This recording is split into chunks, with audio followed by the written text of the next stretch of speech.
as word of Thomas's kidnapping spread, his friends gathered at Tidmouth's sheds. "I hope he's all right," began Sonny. "That engine saved my boiler." "It'll be fine, Sonny, trust me," said Gordon. "Thomas, although he gets himself into these situations, he often gets himself out of them, and if not, then usually some sort of miracle occurs. To be completely honest, I can't be sure if this is Thomas's fault or if they just kidnapped him for no reason or what, but the point is we have to stay strong for him and in the hopes that he will be rescued." "I don't know what you're talking about," said Scruffy. "Thomas will pull through, he always does." "You may be right, Scruffy," began Lady, "but you know as well as I that even the strongest of us have been weakened over the past few months. Paxton, you'll know most about this, I'm sure. All I can say is that this time around he's going to need all the help he can get."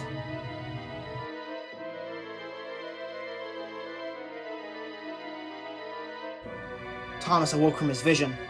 His driver had climbed into the cab and was whispering to him, out of fear of being caught thanks to the fog rolling away. "Thomas, you have to make a decision! Thomas! Thomas! What? You have to make a decision. Either the Fat Controller comes to rescue or we negotiate. What do you want to do? You have to choose." Thomas knew that negotiations were a safer option, but his visions had clouded his judgment. He thought that the coalition would never go away, that the island would be worse off if they had negotiated, so he made a horrible mistake. "Tell the Fat Controller to go in for the rescue." "Are you sure, Thomas?" "Yes, I'm sure. Okay, they didn't hear me." Thomas knew of the coalition's plans to retaliate should an aggressive move be made against them. But he also knew that the Fat Controller had no knowledge of their plans to retaliate. He figured it was his only option. His visions had gone too far. The driver radios to Topham Hatt. "All right, Thomas and I have decided we need a full-fledged rescue. All right, stay calm, be prepared. But tell them we're going to do negotiations so that they bring the boat closer to the docks. We need it close if this is going to succeed. All right, be ready." And the radio connection was closed. The Fat Controller then began to break down the plan.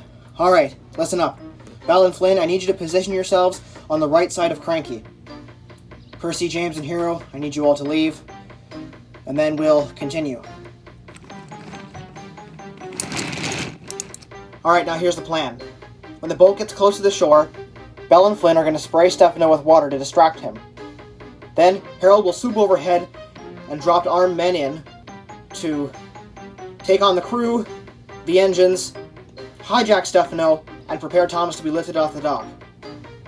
Once they bring Stefano close enough, Cranky will lift Thomas off the dock, the men will jump from the ship, and then, Captain, you will push a barge full of explosives into Stefano's hull, sinking him. Isn't that a bit much, sir? It may be, but if Thomas is saying that he needs a full-on rescue, then I'm guessing that these engines are quite hostile, so it might be our only option. Wait a minute, said James, who had just puffed back in, wanting to know some information. You're basing this all on Thomas? You're launching a full-on assault based on Thomas? Really? Well, yes, James. He said he was in danger, that he needed help. Yes, but I don't know that I trust Thomas. He's been acting weird lately. James, I would do the same for you if you were in this position. So you have to trust me. Fine. And James puffed away. Soon James returned to the yard, where he began complaining to Hero. I can't believe it. Can't believe they're just going along with this. Thomas isn't right of mind to make these decisions. How do we know this isn't going to prolong some sort of massive conflict or something? Or how... You need to relax, James. We'll figure this out in good time. More importantly, how am I ever supposed to find out what I'm good at? How am I supposed to find a Kiagai? How am I supposed to do that? With Thomas doing all this stuff, I'll never figure it out. All in good time, James. All in good time. Meanwhile, preparations at Brendam Docks were well underway. Bell and Flynn were in position. Captain had a huge barge full of explosives, and men were arming themselves, preparing to board Harold. Man, the dockyard sure is small once you land on it. I feel like I'm gonna tip over. Relax, Harold. Soon enough we'll have Thomas and hopefully this group of engines will be gone. Meanwhile, out at sea, Thomas was carrying out his part of the rescue plan. Alright, now, don't be mad, he began, but I have a radio connection, had a radio connection with the Fat Controller. You what? But he said he wants to negotiate with you at Brendam Docks. So, yeah? Haha, yes, I knew he was weak. Stefano, set a course for Brendam Docks. Aye, aye, Captain. Meanwhile, at Brendam Docks, everyone kept watch. I don't see anything, called out Bulstrode. Look harder, yelled Harold. Relax, they'll be here soon, I'm sure of it. Look, I see something! Above the horizon! Yelled Cranky. And there it was, entering from the horizon, into the Brendam shore. Stefano, the ship of the Coalition, with Thomas aboard.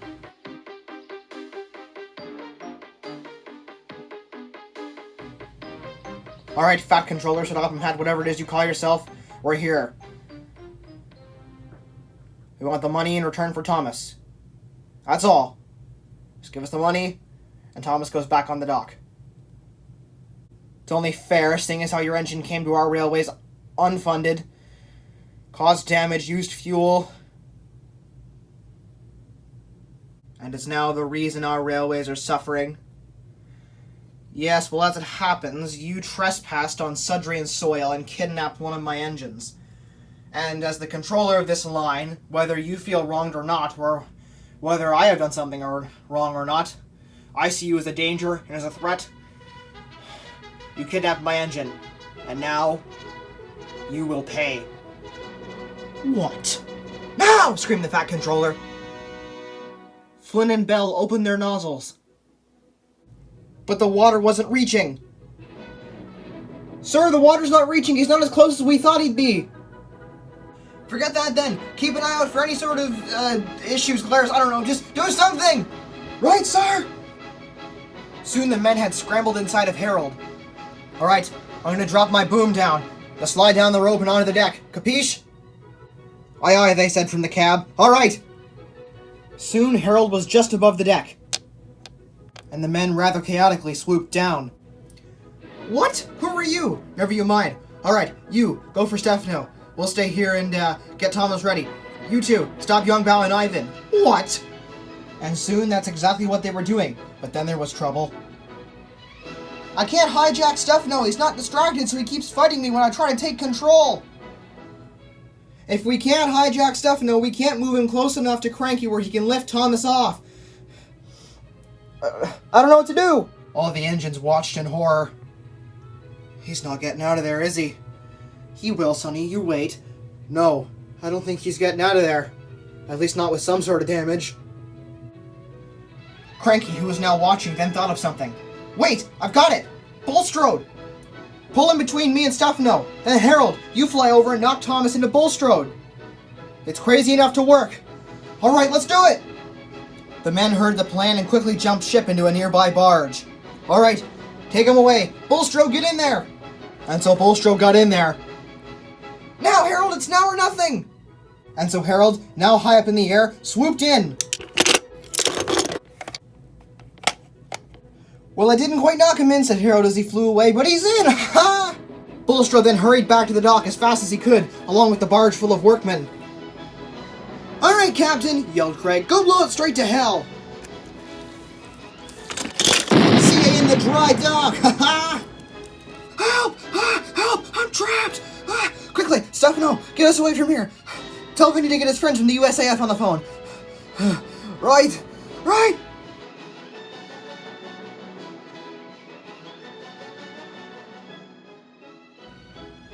That's the last we'll see them for a long time. Maybe forever. Haha. Wait. Did anybody else hear him say USAF? USAF? What does that even mean? Flynn, it means U.S. Air Force. Of course, they're an international coalition of engines. Of course they would have resources and tools from their own countries. Oh, God, no! Me hearties, what's that noise? It's a jet turbine. Take cover!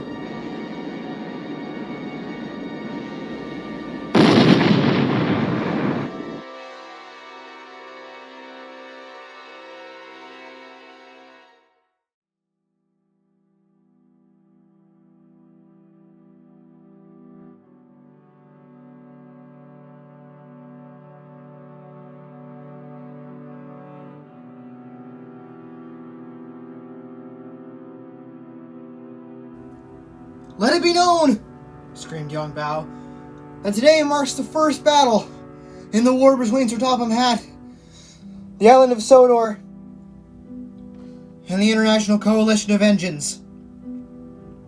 We will find you! We will be back! We won't surrender! You started this war, and we'll finish it. As Brendan burned, James raced out of the yard. James, where are you going? Yelled Hero. To do something good for once. James braved the fire and destruction with no fear. The other engines were too shocked and horrified to do anything. But James managed to pull out engine after vehicle after vehicle. Hero whispered to Toby. He doesn't realize it yet, but James has found exactly what he's good at. And what would that be? Helping others as soon as they need it. Soon, with the help of his crew and some workmen, he managed to pull out Thomas. It's all right, Thomas, you're safe now, he said. Thomas was mumbling and rambling in his shock and confusion. I shouldn't have done. I knew it. I should. What? I knew I shouldn't have done. I knew. Say that again, Thomas. I knew I shouldn't have. I knew I shouldn't have asked for the rescue. I knew they would attack. You what? James, I'm sorry. I'm sorry, James. The visions, the nightmares, they clouded my judgment. They clouded my judgment. I'm sorry. I'm sorry. You knew they would attack if we launched the rescue. And you still asked for it? You knew this would happen? You son of a James! I'm sorry. But how could you do this, Thomas? You heard Young Bao yelling. We essentially started a war. You essentially started a war. Soon, Lady and Paxton were right behind James. James, don't go so hard on him. Yeah, he's clearly going through something, James. I don't care what he's going through. He just started a war between the island of Sodor and some group of angry international engines. James! That's quite enough.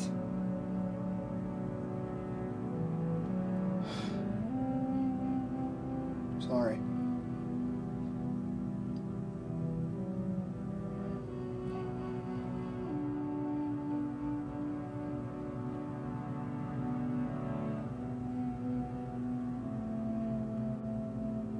What the hell have I done?